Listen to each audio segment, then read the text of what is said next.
You can't really describe someone without secondary sex characteristics and gender them into something. Well, I mean, you can based on primary sex characteristics if you can see their genitals. The left has launched an all-out assault against reality. Don't believe me? Just ask them how many genders there are.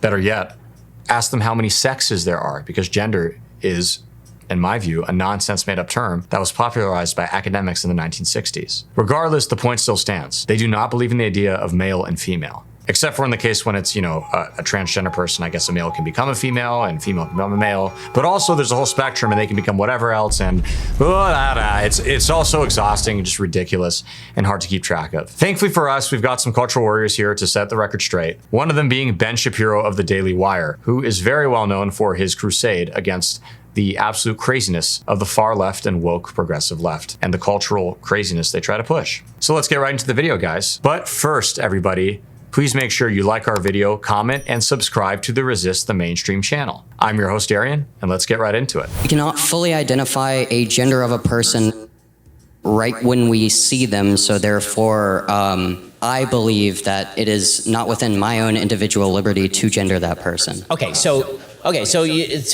my problem with that particular argument. The answer is that in 99.8%, 99.9% of cases, you absolutely can gender somebody based on looking at them.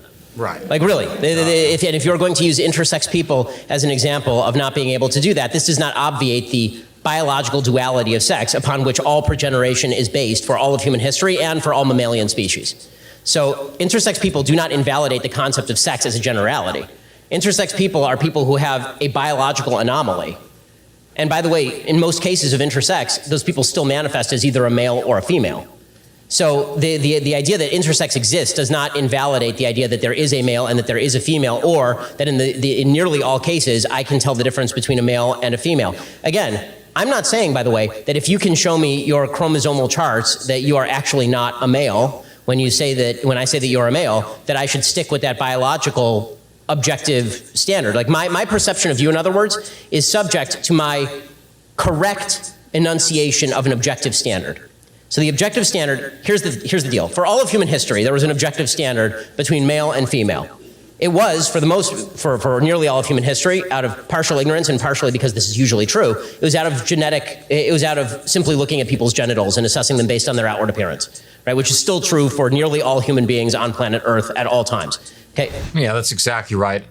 Quick point here that I think Ben could have, in my opinion, said a little better, although most of it was pretty good. He mentioned that in most cases, intersex people will trend towards one gender or another. I would take that a step farther. I'd venture to argue in all cases, and if not, 99.9999999% of cases, any intersex person is really just one gender. They might display characteristics of both, but they lean more than one. But I'm willing to be proven wrong, so I have a challenge I would like to propose. If somebody is able to find the one person in the world, if they do exist, who is literally a 50-50 split of male and female, they are so intersex and so half and half, you can't even tell if they're a man or a woman. They're a hybrid, naturally. If somebody's able to find that for me and introduce me to them, or at least send me their biography or something and let me chat with them, I will admit I'm wrong. Now, do I think I'm ever gonna have to admit I'm wrong on this? No, because they just don't exist. But let's keep going. You can't really describe someone without secondary sex characteristics and gender them into something. Well, I mean, you can based on primary sex characteristics if you can see their genitals. Doctors do this literally at birth all the time, right? So but your point is correct. If somebody was male dressed as a female and I misgendered them and then they said, oh, look, I'm male, zip, right? Then I would say correct. And then correct, I would say, for all of human history, you're a male. Now the standard is chromosomal, right? It's the SRNY gene and all of this. There is some objective standard, in other words, by which we can determine sex. The problem I have with the transgender argument is that people are arguing that there is no objective standard, that no objective standard exists by which I can determine sex. Right. And in fact, sex is completely subjective. I can determine my own gender based on no biology, and in fact, in abeyance of biology. I can have every single biological characteristic of a male, and if I say I am female, then I am female. This is anti-scientific nonsense. There is not a biologist worth their salt on planet Earth who would say that sex does not exist. Yeah, I agree. So if sex exists, then what are the characteristics of sex? And the problem with biological anti-realism or scientific anti-realism, as you're suggesting, is that there is no actual standard of sex, that it's completely malleable. I'm not saying that sex is malleable. I'm saying there is male and female biologically. That is true, yes. Right. But I'm saying that gender is a spectrum. I'm saying that there is at least male, female, and non-binary because of this strange. And what I'm saying is that there's a word game that goes on when people discuss gender. Because if we are talking about certain characteristics to which we attribute to masculine or feminine, if you want to say that there's a genetic male with feminine characteristics, we're fine. That's a male with feminine characteristics.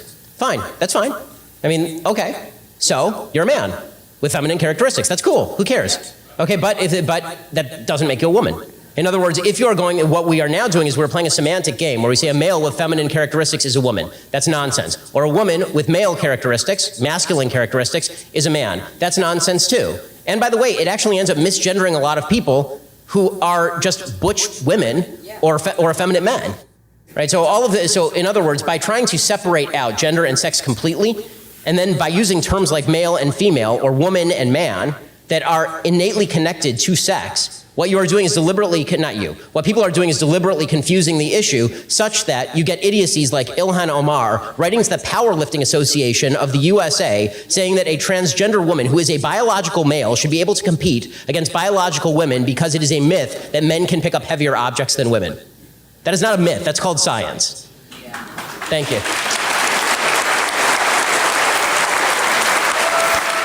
Some great points made by Ben Shapiro there. I'll address them, a couple of them real quick. First of all, when Ben Shapiro mentioned the part about the word game in regard to gender, I think that was a good point to make. You guys ever heard of John Money? If you haven't, he's a Johns Hopkins University professor, not to mention a child predator, who was very famous for popularizing the idea of gender theory, and he did so in the 1960s. What did he use to justify his theory, and what was the research of gender and how it's totally disconnected from sex? Well, he actually experimented on children, even babies. In one of his most gut-wrenching and disgusting experiments, John Money convinced some parents to take a child who unfortunately had a botched circumcision, take that child, and essentially construct a fake vagina with a surgeon, and after that, raise that child as a female, despite the child being a boy. That boy eventually grew up, realized he was a boy, started living as a man. He even famously went on the Oprah Winfrey Show and discussed what a horror he had been through as a child, the abuse he had endured, how horrible it was to be raised as a female when he wasn't one, and then very tragically killed himself later on. So that's where gender theory came from, largely. That's where it was popularized. It was by John Money of Johns Hopkins University. And so many people will herald him as, oh, what a great guy, a researcher, academic, figured out gender, sick stuff. Okay, so that's number one. Secondly, Shapiro talked about how you have numbskulls like Ilhan Omar, our favorite congresswoman, who will literally go and attack, for example, the powerlifting organizations and say they have to let men in, and that it's a myth that men can lift heavier objects than women. In other words, it's a myth that men are stronger than women, apparently, according to these super brilliant college-educated people that we have running our country. Let me think about this for a sec.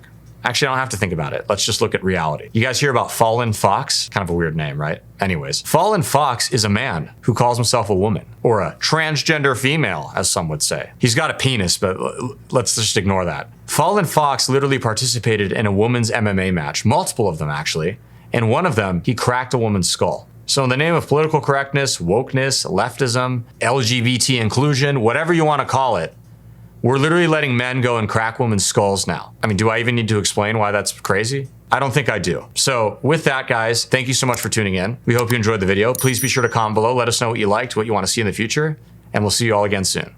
Thanks, and God bless.